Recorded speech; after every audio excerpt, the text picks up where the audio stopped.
الحمد لله وحده والصلاة والسلام على من لا نبي بعده. أعوذ بالله من الشيطان الرجيم. بسم الله الرحمن الرحيم. لقد من الله على المؤمنين إذ بعث فيهم رسولا من أنفسهم يتلو عليهم آياته ويزكيهم ويعلمهم الكتاب والحكمة وإن كانوا من قبل لفي ضلال مبين. وقال تعالى: ورفعنا لك ذكرك. وقال تعالى: إنا أعطيناك الكوثر. صدق الله العظيم.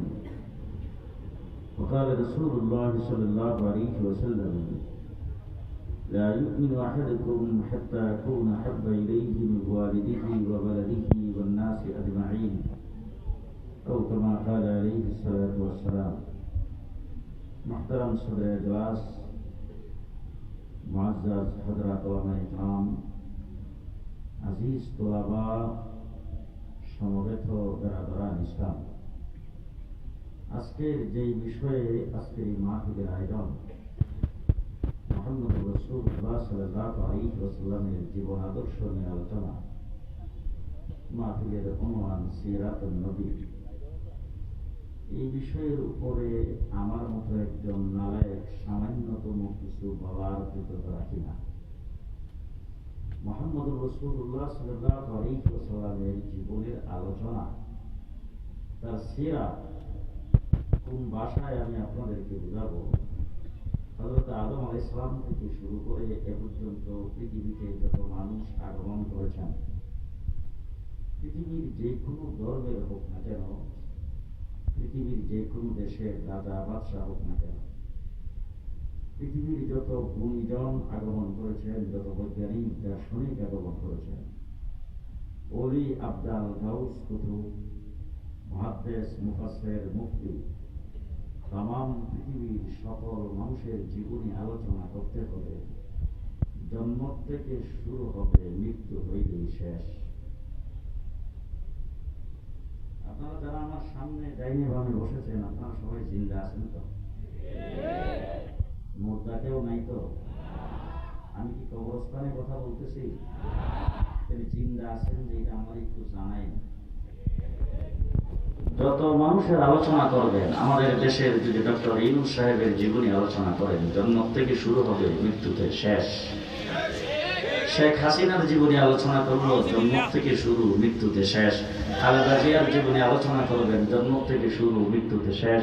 জিয়াউর রহমানের জীবনী, জন্ম থেকে শুরু, মৃত্যুতে শেষ। শেখ মুজিবুর রহমানের আলোচনা, জন্ম থেকে শুরু, মৃত্যুতে শেষ। শামসুল হক ফরিদপুরের আলোচনা, জন্ম থেকে শুরু, মৃত্যুতে শেষ। নাজমুল হাসান সাহেবের আলোচনা করবেন, জন্ম থেকে শুরু, মৃত্যু হইলে শেষ। হাফিজ হুজুরের আলোচনা, জন্ম থেকে শুরু, মৃত্যু হইলে শেষ। ইমামে আজম আবু হানিফার আলোচনা করবেন, জন্ম থেকে শুরু, মৃত্যুতে শেষ। ও আমার ভাইরা, ইমাম বুখারীর আলোচনা করবেন, জন্ম থেকে শুরু, মৃত্যুতে শেষ।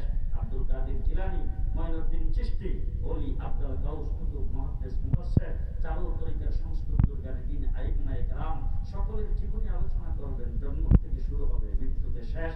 একমাত্র, শুধুমাত্র, কেবলমাত্র মুহাম্মদুর রাসূলুল্লাহ সাল্লাল্লাহু আলাইহি ওয়াসাল্লামের জীবনী আলোচনা শুরু হয়েছে পৃথিবী সৃষ্টির 1000 বছর আগের থেকে, জান্নাতে যায় শেষ। আমার নবী মুহাম্মদুর রাসূলুল্লাহ সাল্লাল্লাহু আলাইহি ওয়াসাল্লামের জীবনী আলোচনা পৃথিবী সৃষ্টির 1000 বছর আগের থেকে শুরু। উলামায়ে কেরাম এখানে বসে আছেন, অধিকাংশ মাদ্রাসার ছাত্র, নবীর উলামায়ে কেরাম, প্রবীণ উলামায়ে কেরাম, সকলের সামনে বলতে চাই, হাদিসে পাকে রাসূল সাল্লাল্লাহু আলাইহি ওয়াসাল্লাম এক আয়াতে বলেছেন, সূরা ইয়াসিন আল্লাহ পাক পৃথিবী সৃষ্টির 1000 বছর আগে তেলাওয়াত করেছেন। সূরা ইয়াসিন পৃথিবী সৃষ্টির 1000 বছর আগে আল্লাহ পাক তেলাওয়াত করেছেন। এখন আসুন দেখি সূরা ইয়াসিনের প্রথমে আল্লাহ পাক কি বলেছেন। সর্বপ্রথম বলছেন ইয়াসিন। ইয়াসিন এই শব্দটা মুহাম্মদুর রাসূলুল্লাহ সাল্লাল্লাহু আলাইহি ওয়াসাল্লামের সিফতি নাম। আল্লাহ পাক যেন বুঝাইতে চাচ্ছেন, ইয়াসিন, ও মেরে মাহবুব, ও আমার ইয়াসিন, ওয়াল কুরআনিল হাকীম, হিকমতে পরিপূর্ণ কোরআনের কসম। আরেকটা অর্থে এটাও বলা যায়, মুহাম্মদুর রাসূলুল্লাহ সাল্লাল্লাহু আলাইহি ওয়াসাল্লামকে আল্লাহ পাক বলতে চাচ্ছেন, আপনার কাছে নাযিলকৃত হিকমতে পরিপূর্ণ কোরআনের কসম, ইন্নাকা লামিনাল মুরসালিন, নিশ্চয়ই আপনি সমস্ত রাসূলগণদের মধ্যে শ্রেষ্ঠ। তাহলে মুহাম্মদুর রাসূলুল্লাহ সাল্লাল্লাহু আলাইহি ওয়াসাল্লাম সম্পর্কে আল্লাহ বলেন ইন্নাকা লামিনাল মুরসালিন। 1000 বছর আগে, পৃথিবী সৃষ্টির 1000 বছর আগে, 12 রবিউল আউয়াল থেকে কিন্তু শুরু না, অনেক আগে থেকে শুরু। এই জন্য উলামায়ে দেওবন্দ, উলামায়ে কওমিয়া 12 রবিউল আউয়াল পালন করে না। তার কারণ হলো 12 রবিউল আউয়াল থেকে আলোচনা শুরু না। পৃথিবী সৃষ্টির 1000 বছর আগে আল্লাহ বলছেন ইন্নাকা, নিশ্চয়ই আপনি। এখানে শাইখুল হাদিসগণ বসা আছেন, আমার আশেপাশে অনেক ওলামায়ে কেরাম বসা। আরবি গ্রামার, আরবি অক্ষর, আরবি বাক্য গঠনে একটা অক্ষর কা জমির, এই অক্ষরটা কোন জায়গায় ব্যবহৃত হয়? একজন ব্যক্তি সম্মানিত, তো তার সম্মান ইজ্জত সবগুলো বজায় রেখে তার সরাসরি সামনাসামনি যদি সম্বোধন করা হয়, সেখানে ব্যবহার হয় কা, তুমি, আপনি, তুমি, আপনি। যদি দূরবর্তী থাকে কিন্তু তুমি আর আপনি বলা হয় না। কা অক্ষরটা, কা অক্ষরটা, কা জমিরটা, এটা ব্যবহৃত হয় একজন সম্মানিত ব্যক্তিকে তার সম্মান ইজ্জত রক্ষা করে সরাসরি সামনাসামনি যদি সম্বোধন করা হয়, সেখানে কা ব্যবহার হয়। আমার আল্লাহ পাক 30 পারা কোরআন শরীফের ভিতরে মুহাম্মদুর রাসূলুল্লাহ সাল্লাল্লাহু আলাইহি ওয়াসাল্লামকে যেখানে সম্বোধন করেছেন, সেখানে এই অক্ষরটা ব্যবহার করেছেন। লা তুহাররিক বিহি লিসানাকা ওয়া মা আরসালনাকা ইন্না আরসালনাকা ফালা ওয়া রাব্বিকা ইয়া আইয়ুহাল মুদাসসিরু কুম ফাআনজির ফারাব্বাকা ফাসিয়াবাকা লা তুহাররিক বিহি লিসানাকা। হুজুর আকরাম সাল্লাল্লাহু আলাইহি ওয়াসাল্লাম সম্পর্কে আল্লাহ পাক যেখানে সম্বোধন করেছেন, সেখানে একটা অক্ষর ব্যবহার করেছেন কা। على روض جنك فولي وجهك والضحى بالليل إذا سجى ما ودعك ربك وما قلى وللآخرة خير لك من الأولى ولسوف يؤتيك ربك فترضى ألم يجدك يتيما فآوى ووجدك ضالا فهدى ووجدك عائلا فأغنى ألم نشرح لك صدرك ووضعنا عنك وزرك الذي أنقض ظهرك ورفعنا لك ذكرك إنا أعطيناك فسبح بحمد ربك। সব জায়গায় রাসূলকে যেখানে সম্বোধন করেছেন, সেখানে আল্লাহ পাক কা কা, আপনি, আপনি, আপনি, তুমি, তুমি, এই কথা বলে সামনাসামনি। তাই 1000 বছর আগে, পৃথিবীর সৃষ্টির 1000 বছর আগে আল্লাহ পাক সূরা ইয়াসিন তেলাওয়াত করেছেন ইন্নাকা লামিনাল মুরসালিন। আমার রাসূল সাল্লাল্লাহু আলাইহি ওয়াসাল্লামের জীবন আদর্শ এবং তার জিন্দেগীর আলোচনা কোথা থেকে শুরু? আলোচনা আমি আপনাদের সামনে কি করে করব? পৃথিবীতে এখনো সৃষ্টি হয়নি। হযরত আদম আলাইহিস সালামকে মাত্র তৈরি করা হয়েছে। আদম আলাইহিস সালামের পৃষ্ঠ থেকে মানুষগুলোকে আল্লাহ পাক পিপিলিকার নিয়ে রূহের জগতে আল্লাহ সৃষ্টি করেছিলেন। সেই আলোচনা আমরা অনেক খতিবদের কাছ থেকে, উলামায়ে কেরামের কাছ থেকে শুনে থাকি। সেই জায়গার ভিতরে আল্লাহ পাক একটা জনসভা কায়েম করেছেন। এই জনসভার ভিতরে আমরা সবাই ছিলাম। তার কারণ হলো, ঢাকাতে কোনো জনসভা হইলে সেখানে কে যাবে কে আসবে এটার জন্য কোনো বাধ্যবাধকতা থাকে না, সবাই যেতে পারে। জনসভা হবে ঢাকায়, চট্টগ্রামে স্লোগান চলো চলো ঢাকায় চলো, ঠিক কিনা বলেন? এর জন্য আলাদা কোনো কাজ দেওয়া হয় না। এই জন্য সেখানে আদম আলাইহিস সালাম থেকে শুরু করে কিয়ামতের দিন পর্যন্ত যে মানুষগুলো পৃথিবীতে আগমন করবে, প্রত্যেকটা মানুষ রূহের জগতে ছিল। সেই জায়গার ভিতরে বক্তা একজন, তিনি হলেন রব্বুল আলামিন। তিনি সকলকে সম্বোধন করে একটা প্রশ্ন করেছেন, আলাস্তু বিরব্বিকুম,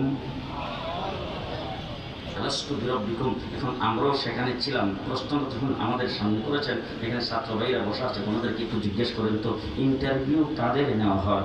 যে পড়ছে তার, না যে না পড়ছে তার? আমরা যখন আমাদের মাদ্রাসায় ছাত্র ভর্তি হইতে আসে, দাওরাই ভর্তি হবে, ইন্টারভিউ নেই মেসকার সরি কথা কয় না। মেসকাতে পড়বে ইন্টারভিউ হবে, জালালাইনের জালালাইনের পড়বে ইন্টারভিউ হবে হেদায়েত। তাই যেটা পড়ছে সেটার ইন্টারভিউ হয়। তাই রূহের জগতে আল্লাহ পাক ইন্টারভিউ নিচ্ছেন, প্রশ্ন করেছেন আলাস্তু বিরাব্বিকুম, আমরা কোন কলেজের ছাত্র? ঢাকা কলেজে, ঢাকা ইউনিভার্সিটি, কোথাকার? আমরা তো কোথাও ছাত্র না। তাই প্রশ্ন করেছেন আল্লাহ, সেই প্রশ্নের জবাব কি হবে আমরা তো কেউ জানি না। প্রত্যেক নবী, প্রত্যেক নবীর উম্মত সেই নবীর চেহারার দিকে তাকিয়ে রয়েছে। নবী যে জবাব দিবেন সেটাই হবে আমাদের জবাব, আমরা জবাব জানি না। আদম আলাইহিস সালাম থেকে ঈসা আলাইহিস সালাম পর্যন্ত 1,24,000 পয়গম্বর, তারাও কোথাও পড়ে নাই, কোন ইউনিভার্সিটিতে যাই নাই, একটা অক্ষর কোথাও শিখে নাই, তারাও সকলে মিলে বলতেছেন আল্লাহ প্রশ্ন করেছেন, আমরা কোথাও পড়ে নাই, প্রশ্নের জবাব কি হবে সেটা আমরা জানি না। যিনাকে আল্লাহ তাবারক ওয়া তাআলা বিশ্ব জগতের মুআল্লিম বানায় পৃথিবীকে প্রেরণ করবেন, তাকে আল্লাহ পাক 1000 বছর আগে পড়াইছেন, তিনি বলতে পারবেন। পর্যন্ত সমস্ত নবীরা মুহাম্মদুর রাসূলুল্লাহ সাল্লাল্লাহু আলাইহি ওয়াসাল্লামের চেহারার দিকে তাকিয়ে আছেন, তিনি যে জবাব দেন সেটাই হয় আমাদের সকলের জবাব। তিনি বিশ্ব জগতের মুআল্লিম। আমার রাসূল বলেছেন ইন্নামা বুইসতু মুআল্লিমা, আল্লাহ পাক আমাকে বিশ্ব জগতের মুআল্লিম হিসেবে পৃথিবীতে প্রেরণ করেছেন। হুজুর আকরাম সাল্লাল্লাহু আলাইহি ওয়াসাল্লাম সর্বপ্রথম বলছেন বালা, আমার নবীর কাছ থেকে শুনে 1,24,000 পয়গম্বর বলছেন বালা, সমস্ত নবীর উম্মতেরা বলছে বালা। আলোচনা ভালোই গোড়া পথ থেকে শুরু, জি হ্যাঁ। সেই জায়গার ভিতরে আল্লাহ পাক একটা করেছেন জনসভা, আরেকটা করেছেন সেমিনার। সেমিনার যদি হয় সেখানে আলাদা কাটছাপা হয়, জি। কাদের মধ্যে আলোচনা কে করবেন সেটা লেখা থাকে কিনা, আলোচনার বিষয়বস্তু লেখা থাকে কিনা। আল্লাহ তাবারক ওয়া তাআলা সমস্ত কাজদারি ব্যক্তিদেরকে দাওয়াত দিয়েছেন। সমস্ত নবী আদম থেকে মুহাম্মদুর রাসূলুল্লাহ সাল্লাল্লাহু আলাইহি ওয়াসাল্লাম পর্যন্ত যত নবী পৃথিবীতে প্রেরিত হয়েছে সমস্ত নবীকে সেই সেমিনারে দাওয়াত দিয়েছেন। সেমিনারের আলোচক হলেন স্বয়ং আল্লাহ। বেশি জোরে সুবহানাল্লাহ করে রাত্রে তো আলোচককে শ্রোতা হইলেন 1,24,000 নবী। আলোচনার বিষয়বস্তু হলো মুহাম্মাদুর রাসূলুল্লাহ। আলোচনার বিষয়বস্তু মুহাম্মাদুর রাসূলুল্লাহ সাল্লাল্লাহু আলাইহি ওয়াসাল্লাম। আলোচক হলেন স্বয়ং আল্লাহ, শ্রোতা হলেন 1,24,000 নবী। সেমিনার যদি হয়, সেমিনার কিন্তু কাকে লেখা থাকে, আসার সময় কারখানা সাথে নিয়ে আসবেন। যেইকে সেটিং এর সময় কার্ড প্রদর্শন করবেন, আমার লেখা থাকে কার্ডবিহীন প্রবেশ নিষেধ। নিশ্চয়ই সেখানে 1,24,000 পয়গম্বর প্রবেশ করেছেন। মির্জা গোলাম কাদিয়ানী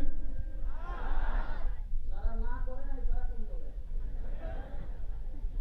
মির্জা গোলাম কাদিয়ানী সেখানে যাইতে পারে নাই। সেই জায়গার ভিতরে ওয়াইজ আকাদাল্লাহু মিসাকান নবিয়্যিন, আমার আল্লাহ তাবারক ওয়া তাআলা নবীদের কাছ থেকে সেই জায়গার ভিতরে অঙ্গীকার নিয়েছেন। সেখানে আল্লাহ পাক কি বলেছেন? লামা আতাইতুকুম মিন কিতাবিন ওয়া হিকমা, লামা আতাইতুকুম মিন কিতাবিন ওয়া হিকমা। আদম, শীস, শুআয়ব, ইদ্রিস, ইব্রাহিম, ইসহাক, ইয়াকুব সমস্ত নবীদেরকে আল্লাহ পাক ডাক দিয়ে বলছেন, শোনো, লামা আতাইতুকুম মিন কিতাবিন ওয়া হিকমা। ওলামায়ে কেরাম এখানে আছে, এই বিষয়ে অজাহাত করা তো আমার জন্য মানাই না, তারপরও বোঝার জন্য বলতে চাই, মিন কিতাবিন ওয়া হিকমা, এখানে মিন শব্দটা আল্লাহ পাক দুটো অক্ষর ব্যবহার করে কি বুঝাইতে চাচ্ছেন? কিতাবিন ওয়া হিকমা, কিতাব থেকে, হিকমত থেকে, কিছু কিছু কিছু কিছু আদম থেকে ঈসা পর্যন্ত ও নবীরা, তোমাদেরকে কিতাব আর হিকমত থেকে কিছু কিছু দিয়ে দুনিয়াতে প্রেরণ করা হবে, সহিফা দেওয়া হবে, তাওহীদ দেওয়া হবে, ইনজিল দেওয়া হবে। সবগুলোর মধ্যে কিতাব আর হিকমত থেকে কিছু কিছু করে দেওয়া হবে। আমার হাবিব মুহাম্মদুর রাসূলুল্লাহ সাল্লাল্লাহু আলাইহি ওয়াসাল্লাম যখন পৃথিবীতে আগমন করবে, তার জন্য আমি আল্লাহ পাক ঘোষণা করছি, ইন্না আতাইনাকাল কাউসার।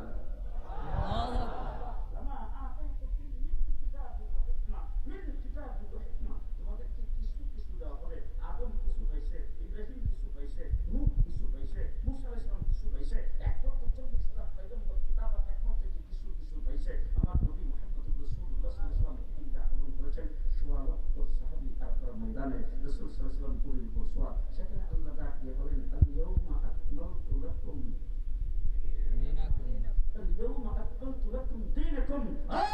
আদম থেকে ঈসা পর্যন্ত সমস্ত নবীকে কিছু কিছু করে দিয়ে আসছি।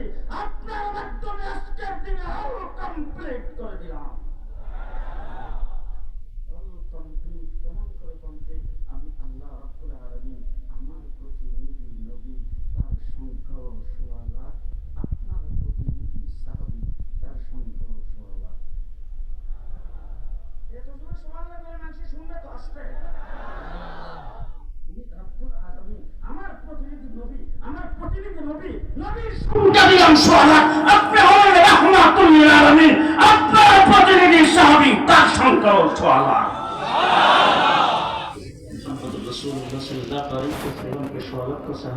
আল্লাহ পাক ঘোষণা করছেন আল-ইয়াওমা আকমালতু লাকুম দীনাকুম, আজকের দিনে দ্বীন ইসলামকে কমপ্লিট করে দিলাম। আল্লাহ পাক রূহে জগতে মুহাম্মদুর রাসূলুল্লাহ সাল্লাল্লাহু আলাইহি ওয়াসাল্লাম সম্পর্কে সেমিনার করে আলোচনা করেছেন। আমার মুহাম্মদুর রাসূলুল্লাহ সাল্লাল্লাহু আলাইহি ওয়াসাল্লামের আলোচনা আদম আলাইহিস সালামকে মাত্র বানাইছে, আরো সে নিচে রাখছে, সেখানে আদম আলাইহিস সালামের ভিতরে রূহ দিয়া আল্লাহ পাক জান্নাতের ভিতরে ঢুকাইছে। এখন আপনাদেরকে জিজ্ঞেস করতেছে আদম তারা কয় ভাই? আদম আলাইহিস সালামের কোনো ভাই বেড়ালে আসে না, খালা খালো চাচা চাচি কেউ নাই, অনলি ফুল একজন বানাইছে, জান্নাতের ভিতরে থাকতে দিছে। তো জান্নাতের ভিতরে আদম আলাইহিস সালাম বসবাস করতে যায়, একদিন আল্লাহকে জিজ্ঞেস করেছেন আল্লাহ জান্নাতের ভিতরে তো বসবাস করতেছি, তুমি তো আমাকে ছাড়া কাউকে বানাও নাই, কিন্তু যেই দিকে তাকাই সেই দিকেই যে দেখি তোমার নামের সাথে একটা নাম, যেদিকে তাকাই সেই দিকে তো তোমার নামের সাথে একটা নাম দেখি, তুমি কার নামটা এখানে তোমার নামের সাথে যুক্ত করে রেখেছো? আল্লাহ রাব্বুল আলামিন ডাক দিয়ে আদম তুমি কোথায় দেখলা, কি দেখলা? আদম আলাইহিস সালাম কেন আমাকে যখন আরশের নিচে রাখা হয়েছিল আমি মাত্র ওইটা তাকাইছি, তাকাইবার মাত্রই দেখি আরশের মধ্যে বড় অক্ষরে লেখা লা ইলাহা ইল্লাল্লাহ, সাথে লেখা মুহাম্মাদুর রাসূলুল্লাহ। আমাকে আরশের নিচ থেকে ফেরেশতারা আনতে গেছে, দেখি ফেরেশতাদের কপালের মধ্যে লেখা লা ইলাহা ইল্লাল্লাহ, সাথে লেখা মুহাম্মাদুর রাসূলুল্লাহ। যখন আয়েশা জান্নাতের ভিতরে ঢুকবো দেখি জান্নাতের গেটের মধ্যে বড় অক্ষরে লেখা লা ইলাহা ইল্লাল্লাহ, সাথে লেখা মুহাম্মাদুর রাসূলুল্লাহ। জান্নাতের ভিতরে ঢুকে দেখি প্রত্যেকটা গাছের পাতায় পাতায় লেখা লা ইলাহা ইল্লাল্লাহ, সাথে লেখা মুহাম্মাদুর রাসূলুল্লাহ। জান্নাতের ভিতরে যতগুলি আসবাব প্রত্যেকটা আসবাবের গায়ে লেখা লা ইলাহা ইল্লাল্লাহ, সাথে লেখা মুহাম্মাদুর রাসূলুল্লাহ। এ পর্যন্ত যত খাবার গ্রহণ করলাম সমস্ত খাবারের লেবেলের উপরে লেখা লা ইলাহা ইল্লাল্লাহ মুহাম্মাদুর রাসূলুল্লাহ। সুবহানাল্লাহ। আল্লাহ রাব্বুল আলামিন জিজ্ঞেস করেছেন আদম তুমি কি চিনতে পারো না? বলে না, এই কিতাবটাই তো আমি পড়িনি। আল্লাহ ডাক দিয়ে বলেন আদম তাকে যদি না বানাইতাম তোমারও বানাইতাম না। সেই নবী মুহাম্মদুর রাসূলুল্লাহ সাল্লাল্লাহু আলাইহি ওয়াসাল্লাম পৃথিবীতে আগমন করেছেন। আমার রাসূল সাল্লাল্লাহু আলাইহি ওয়াসাল্লামের আগমনে সর্বপ্রথম যে দুইজন লোক খুশি হয়েছেন, একজনের নাম আবু লাহাব, আরেকজনের নাম আবু বকর। সর্বপ্রথম যে দুইজন মানুষ খুশি হয়েছেন, একজনের নাম আবু বকর, আরেকজনের নাম আবু লাহাব। খুব ভালো করে বুঝেন, রাসূল সাল্লাল্লাহু আলাইহি ওয়াসাল্লাম পৃথিবীতে আগমন করেছেন, এতে আমরা খুশি না বেজার? খুশি না বেজার? কতটুকু খুশি! আমার যখন ছেলে সন্তান জন্মগ্রহণ করেছে তখন আমি খুশি হইয়া মিষ্টি বিতরণ করি। আমার ছেলের ঘরে নাতি হয়েছে আমি খুশি হইয়া মিষ্টি বিতরণ করি। আমার বোনের ঘরে ভাগ্য হয়েছে আমি খুশি হইয়া মিষ্টি বিতরণ করি। আমার মেয়ের ঘরে নাতি হয়েছে আমি খুশি হইয়া মিষ্টি বিতরণ করি। তাইলে আমার পরিবারের কোনো ব্যক্তি আমার কোনো সন্তান জন্মগ্রহণ করলে আমি খুশি হয়ে যদি মিষ্টি বিতরণ করি, তাইলে মুহাম্মাদুর রাসূলুল্লাহ সাল্লাল্লাহু আলাইহি ওয়াসাল্লাম বিশ্ব নবী, আখেরি নবী, তিনি আমার নবী হিসাবে পৃথিবীতে জন্মগ্রহণ করেছেন। তার নবী থেকে আমি আমার ছেলে হওয়ার মতো খুশি না, চাইতে বেশি খুশি, চাইতে অনেক অনেক গুণ বেশি খুশি। ঠিক না ঠিক? দেখবেন খুশিটা কেমন। একজন খুশি হয়েছেন তার নাম আবু লাহাব, আরেকজন খুশি হয়েছেন তার নাম আবু বকর। মুহাম্মদুর রাসূলুল্লাহ সাল্লাল্লাহু আলাইহি ওয়াসাল্লামের একটা হলো জন্ম, আরেকটা হলো রাসূল কি জন্যে জন্মগ্রহণ করেছেন। একটা হলো রাসূল পৃথিবীতে আগমন করেছেন, আরেকটা হলো রাসূল পৃথিবীতে কি জন্যে আগমন করেছেন, কি মকসদ নিয়ে আগমন করেছেন। মুহাম্মদুর রাসূলুল্লাহ সাল্লাল্লাহু আলাইহি ওয়াসাল্লামের জন্য আবু বকর খুশি, আবু লাহাব খুশি, কিন্তু আবু লাহাব রাসূল কি জন্যে কি মিশন নিয়ে পৃথিবীতে আগমন করেছেন সেইটাকে গ্রহণ করে নাই। আবু বকর সিদ্দিক জন্মে খুশি হয়েছেন, রাসূলের মিশন গ্রহণ করেছেন। মুহাম্মদুর রাসূলুল্লাহ সাল্লাল্লাহু আলাইহি ওয়াসাল্লামের মিশনকে গ্রহণ না করে আবু লাহাব খুশি হয়েছে। তার কারণে আবু লাহাব খুশি হয়েছে, সেই খুশি হওয়ার কারণে আবু লাহাব জান্নাতে যাইতে পারবে না। মুহাম্মদুর রাসূলুল্লাহ সাল্লাল্লাহু আলাইহি ওয়াসাল্লামের জন্য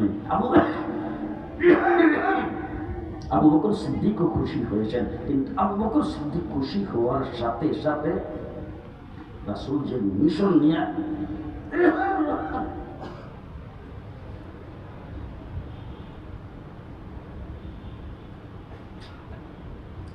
রাসূল যে মিশন নিয়ে পৃথিবীতে আগমন করেছেন সেই মিশনকে পরিপূর্ণভাবে কবুল করেছেন। ঠিক কিনা বলছে? মুহাম্মদুর রাসূলুল্লাহ সাল্লাল্লাহু আলাইহি ওয়াসাল্লামকে এমনভাবে আবু বকর সিদ্দিক কবুল করেছেন, রাসূল বলছেন বিনা প্রশ্নে আবু বকর সিদ্দিক মেনে নিয়েছেন। কোনো প্রশ্ন? কোনো প্রশ্ন করে নাই। আমার রাসূল সাল্লাল্লাহু আলাইহি ওয়াসাল্লাম মেরাজে গিয়েছেন, বাইতুল মুকাদ্দাস যাইতে তখনকার সময়ে 1 থেকে 1.5 মাসের সময় লাগতো। আর রাসূল সাল্লাল্লাহু আলাইহি ওয়াসাল্লাম গেছেন কয়দিনে? যে শুরু কি বাইতুল মুকাদ্দাস, 7 আসমান পাড়ি দিয়া জান্নাত জাহান্নাম দেখা সিদরাতুল মুনতাহা পাহিয়া ফাকানা কাবা কাউসাইন আল্লাহর সঙ্গে বসা কথাবার্তা বইলা আল্লাহর কাছ থেকে কিয়ামত পর্যন্ত উম্মতের জন্য যা কিছু দরকার হবে সব কিছু হাসিল কইরা এক রাত্রি রাসূল ফেরত আসছেন। আয়েশা রাসূল সাল্লাল্লাহু আলাইহি ওয়াসাল্লাম বলেছেন, আমি যে বিছনাদার থেকে উঠে গেছিলাম, আয়েশা দেখি বিছনাটা এখনো গরমই রয়েছে। মুহাম্মদুর রাসূলুল্লাহ সাল্লাল্লাহু আলাইহি ওয়াসাল্লাম সেখান থেকে আসছেন। আয়েশা যখন রাসূল সাল্লাল্লাহু আলাইহি ওয়াসাল্লাম বলছেন, আবু জাহেল ডাক দেখো,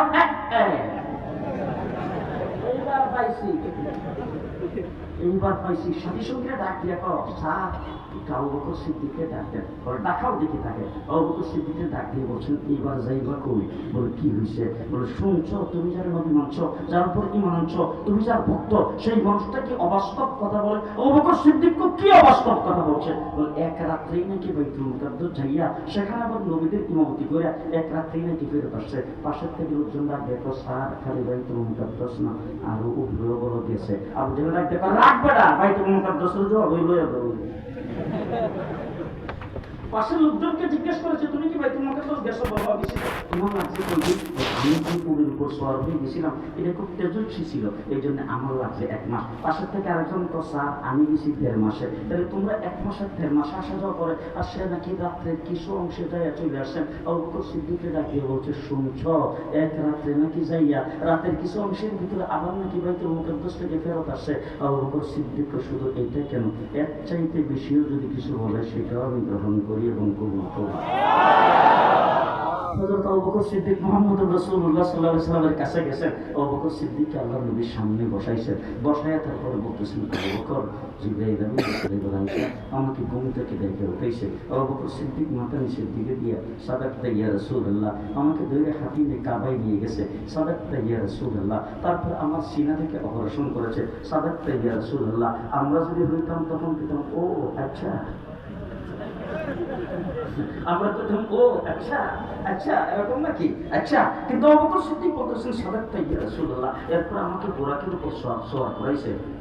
সাদাকতা ইয়া রাসূলুল্লাহ, আমাকে তারপরে বাইতুল মুকাদ্দাস নিয়ে গেছে। সাদাকতা ইয়া রাসূলুল্লাহ, সেখানে 1,24,000 পয়গম্বর আদম থেকে ঈসা পর্যন্ত সকলেই উপস্থিত ছিল। সাদাকতা ইয়া রাসূলুল্লাহ, আমি ইমামতি করে তাদের নামাজ পড়াইছি। সাদাকতা ইয়া রাসূলুল্লাহ, এরপর আমাকে নিয়ে উপরের দিকে উঠতে শুরু করেছেন। প্রথম আসমানে গেছি, সাদাকতা ইয়া রাসূলুল্লাহ, দ্বিতীয় আসমানে গেছি। এইভাবে একটা একটা করে বর্ণনা দিচ্ছেন। আর আবু বকর সিদ্দিক বলছেন, সাদাকতা ইয়া রাসূলুল্লাহ, সিদরাতুল মুনতাহায় গেছি। সাদাকতা ইয়া রাসূলুল্লাহ, সেখানে যাওয়ার পরে জিবরাইল আমিন আর যাইতে পারে নাই। সাদাকতা ইয়া রাসূলুল্লাহ, সিদরাতুল মুনতাহার বর্ডার ক্রস করে আমার আল্লাহ পাক আমাকে রাহবরি করেছেন। আমি উপরের দিকে যাইতে শুরু করেছি। সাদাকতা ইয়া রাসূলুল্লাহ, আল্লাহ পাকের সঙ্গে বসেছি, কথাবার্তা বলেছি। তারপরে সেখান থেকে এই রাত্রে বেলায় ফিরে আসছি। সাদাকতা ইয়া রাসূলুল্লাহ, আশহাদু আন্নাকা নাবিয়্যুন হাক্কা।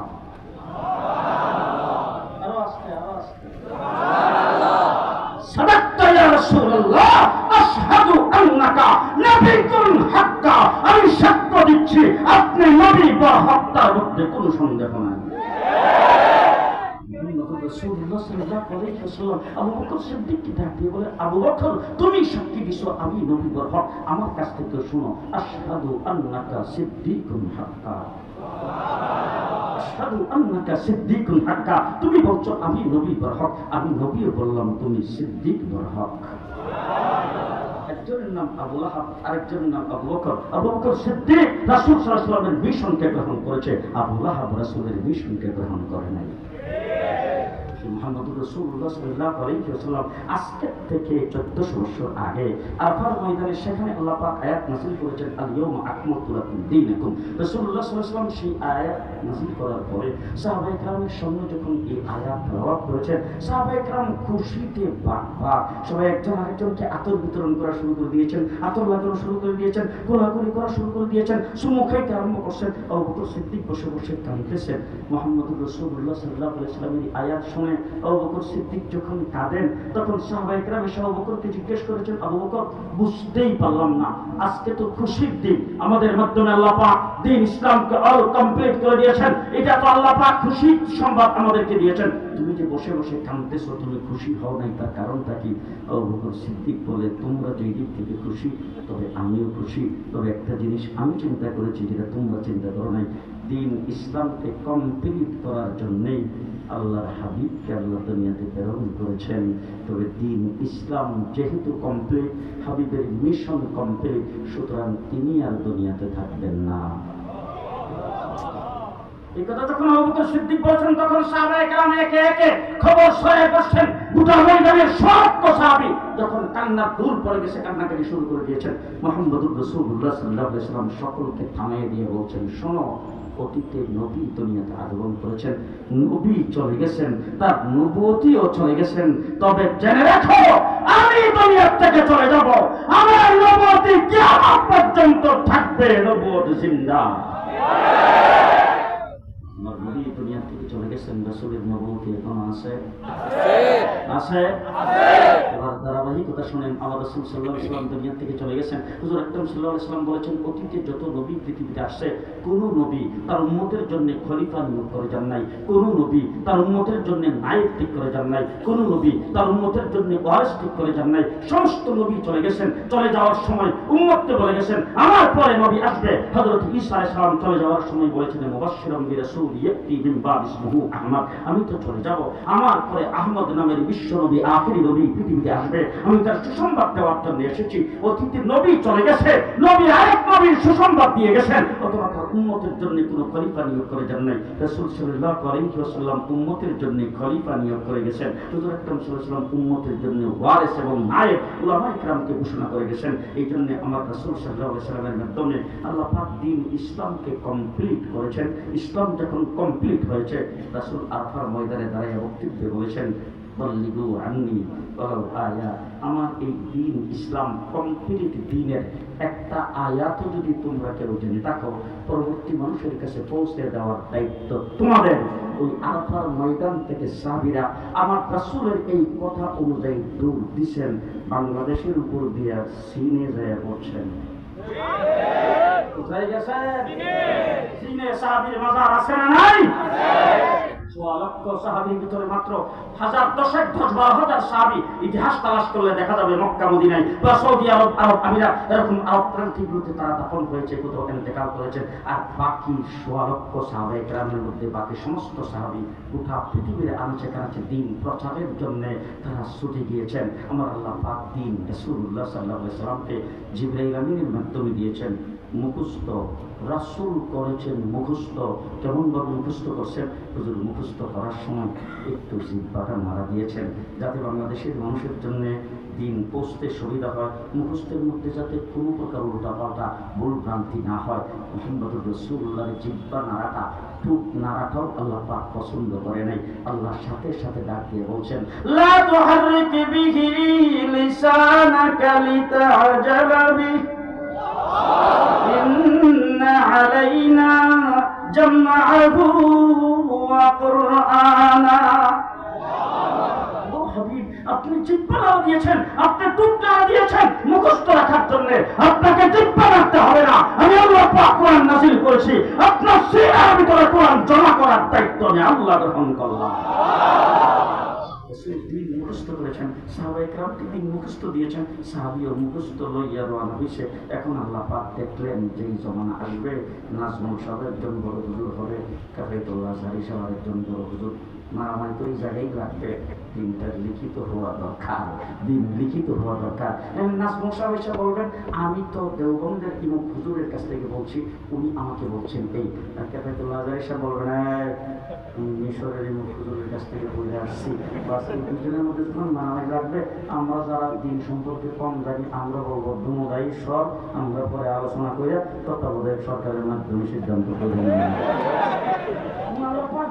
দিনটা তো লিখিত হওয়া দরকার। এইভাবে দিন মুখস্থ থাকলে তো চলবে না, মুখস্থ সত্যিও তো মানুষের কমে যাবে। তখন আল্লাহ পাক দিন লেখার ব্যবস্থা করলেন আইম্মায়ে মুজতাহিদিনের মাধ্যমে। তার মধ্যে সর্বপ্রথম ইমাম আযম আবু হানিফা রাহমাতুল্লাহ আলাইহির মাধ্যমে এই দিনকে সর্বপ্রথম লিখিত করার ব্যবস্থা করেছেন। তলবে আসেন 1 নম্বর দিন কমপ্লিট নবীর দ্বারা দিন প্রচার হয়েছে, সাহাবায়ে কেরামের দ্বারা, আর দিন লিখিত হয়েছে আইম্মায়ে মুজতাহিদিনের দ্বারা। তার মধ্যে প্রধান হলেন ইমামে আজম আবু হানিফা রাহমাতুল্লাহ আলাইহি। এখন দিন প্রচারিত হয়েছে, দিন কমপ্লিট হয়েছে।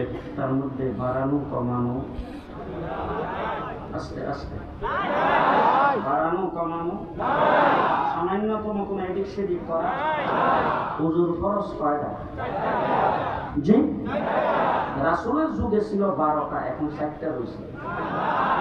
আজকে কথা, আজকে থেকে 1400 বছর আগে হুজুর ফরজ ছিল 60টা, এখন 60টা। ঠিক না বেঠে?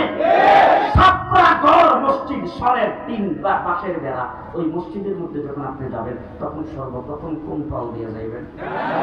টাইল পাও। এখন আমাদের নাজমুল হাসান সাহেবের শানদার মসজিদ, টাইলস আর এসি লাগানো, এটার ভিতরে যাওয়ার সময় মনে হয় 2 পাও একসাথে দিয়া। ওখানে কোন পাও? কোন পাও? আজকে থেকে 1400 বছর আগে রাসূলের বিধান, মসজিদে ঢোকার সময় ডাইন পাও দিয়ে ঢুকতে হবে। মসজিদ ভাঙ্গা হইল ডাইন পাও, টাইলস হইল সময় যখন মক্তবে করতাম তখন কারি সাহেবরা আমাদেরকে পড়াইতো। আজকে থেকে 50-55 বছর আগে যখন কারি সাহেবরা পড়াইতো, তাকতিতে যাওয়ার সময় সর্বপ্রথম বাম পাও দিয়া যাইতে হইবে। কোথায় কোথায় কোথায়? তাকতি তাকতি কোন জায়গায়? তাকতি তাকতি কি টাইলস লাগানো? ঘরের সঙ্গে আকাশ না খালের পাড় জঙ্গলের ভিতরে, যে সেই জায়গার মধ্যে যাওয়ার সময় কোন পাও? কিছুদিন পরে তাকতি হয়ে গেছে ল্যাট্রিন, এরপরে হয়েছে টয়লেট, টয়লেটের পরে হয়েছে বাথরুম, বর্তমানে ওয়াশরুম।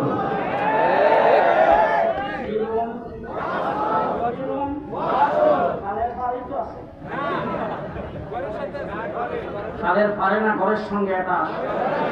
জি, নিজে যেই রুমের ভিতরে থাকেন সেই রুমটাকে সাজাইছেন, মাত্র খরচ হয়েছে 1 থেকে 1.5 লাখ টাকা। টয়লেট ওয়াশরুম বানাইছেন 5 লক্ষ টাকার উপরে। অত্যাধুনিক অত্যাধুনিক জিনিসপত্র। আর টাইলস আনছেন সিঙ্গাপুর থেকে। এবার বলেন তো দেখি ওই ওয়াশরুমে যাওয়ার সময় কোন পাও? হ্যাঁ, তাকতিতে ছিল কোন পাও? আল-ইয়াওমা আকমালতু লাকুম দীনাকুম, দিন ইসলাম কমপ্লিট, কমপ্লিট দিন কিয়ামত পর্যন্ত থাকবে। ফজরের নামাজের ফরজ 2 রাকাত, কিয়ামত পর্যন্ত 2 রাকাত থাকবে। কোনদিন 2.5 রাকাত হবে না, কোনদিন পরে 2 রাকাত হবে না। সূরা ফাতিহা প্রত্যেক রাকাতে পড়তে হবে, কিয়ামত পর্যন্ত থাকবে। উযুর মশলা, তাওয়াফের মশলা, কুসুলের মশলা, ও ভাইয়া হালাল হারামের মশলা, সুরকে আল্লাহ পাক হারাম করেছেন, কিয়ামত পর্যন্ত হারাম থাকবে। সুদকে হারাম করেছেন, কিয়ামত পর্যন্ত হারাম থাকবে। কোনদিন সেটা হারাম হবে, হালাল হবে না। দিন ইসলাম কমপ্লিট, কমপ্লিট দিন কিয়ামত পর্যন্ত থাকবে। বাড়ানো কমানো যাবে না। তাইলে যেই দিন প্রচারিত হয়েছে, কমপ্লিট হয়েছে, যেই দিন লিপিবদ্ধ হয়েছে, এই দিনের এখন বাড়ানো কমানো, দিনের ভিতরে কিছু ঢোকানো, দিন থেকে কাটসাট করে রান্না করে কিছু বের করার মতো কোনো কোনো গুঞ্জাইশ এবং কোনো প্রকার সুযোগ যেহেতু নাই, এই জন্য দিনে যাতে কেউ কিছু ঢুকাইতে না পারে, কেউ কোনো কিছু ঢুকাইতে না পারে, কেউ কোনো কিছু দিন থেকে কাটসাট করে বের করতে না পারে, এই জন্য দিনের এখন পাহারাদারির দরকার। আল্লাহ তাবারক ওয়া তাআলা বর্তমান যুগে উলামায়ে দেওবন্দকে দিনের পাহারাদার হিসাবে নিয়োগ দিয়েছেন। আমরা দিন ইসলামের পাহারাদার না কন্ট্রাক্টর? পাহারাদার। আমরা কন্ট্রাক্টর? কথা যে আপনারা আসতে আমরা আমরা নাইট গার্ড, আমরা দিন ইসলামের নাইট গার্ড, আমরা দিন ইসলামের হরার গার্ড, আমরা দিন ইসলামের পাহারাদার। আমরা দিন ইসলামের পাহারাদার, যে কোনো দিক থেকে